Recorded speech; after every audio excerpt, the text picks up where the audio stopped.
สบายดีติ้งจากช่อง YouTube ลาวท้องถิ่นมื้อนี้จะพามาชมการดำนาแสงของชาวนาในเขตเมืองยมราชแขวงขมวนการดำนานี่จะเป็นแนวใดจะไปติดตามชมกันเลย ตอนนี้เป็นเวลา 11 โมงแล้วเนาะอากาศกำลังร้อนทงนาหลายๆทงนี้ของชาวนาแมนกำลังเริ่มปักดำ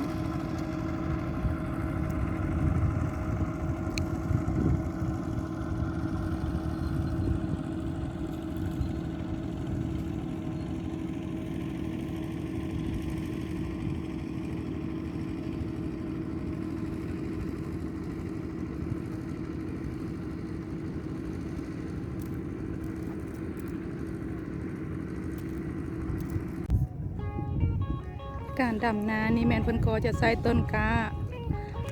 ปักลงทงนาทีไถและคาดแล้ว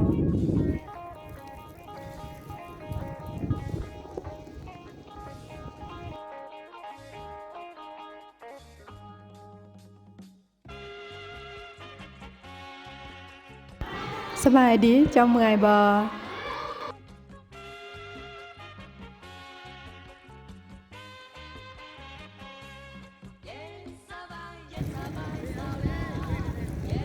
เพิ่นจ้างมือละจักพันล่ะ30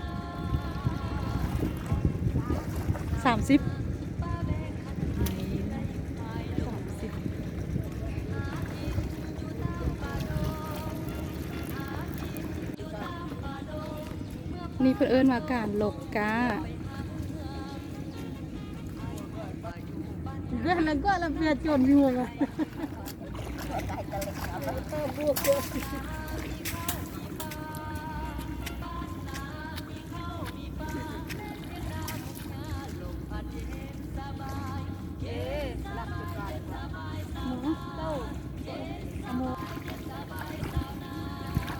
กะเจ้าจ้างมือจักพันบ่ลกกา10,000 20,000นี่นะมือ20,000อยู่ได้เงินบ่มีเงินดำนาละ30ถึงเนาะหมดมือเดียวมืออยู่ได้เงิน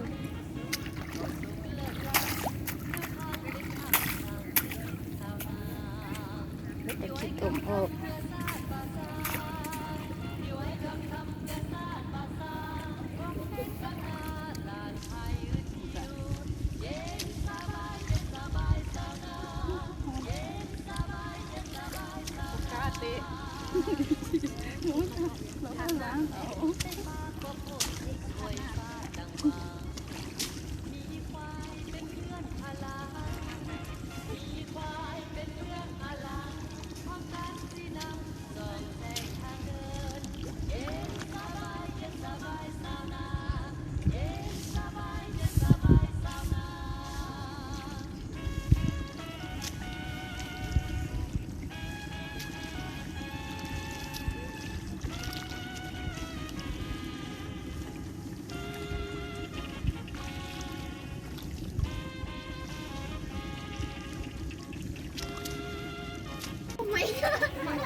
หมดเวลาพักผ่อนกินข้าวสวยแล้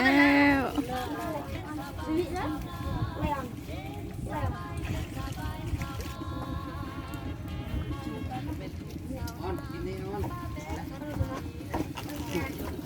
ออนมีเด้ออนมีเด้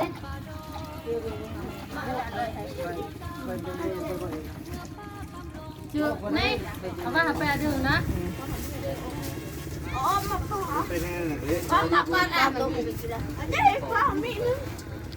หมดเวลากินข้าวสวยแล้ว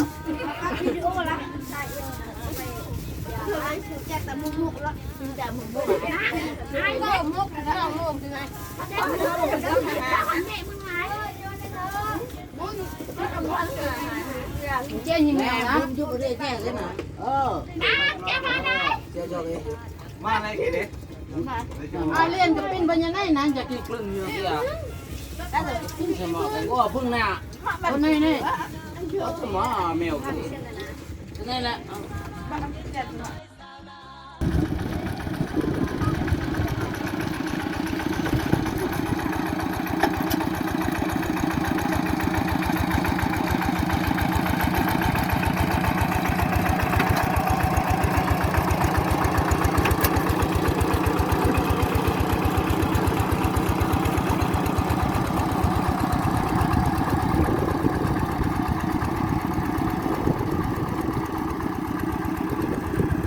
ว่าการคาดนา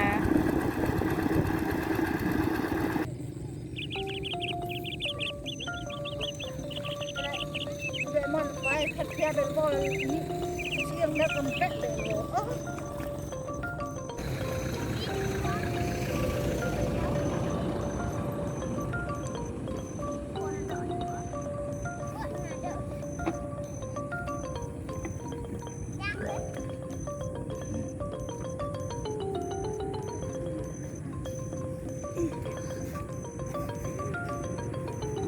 เพราะอะไร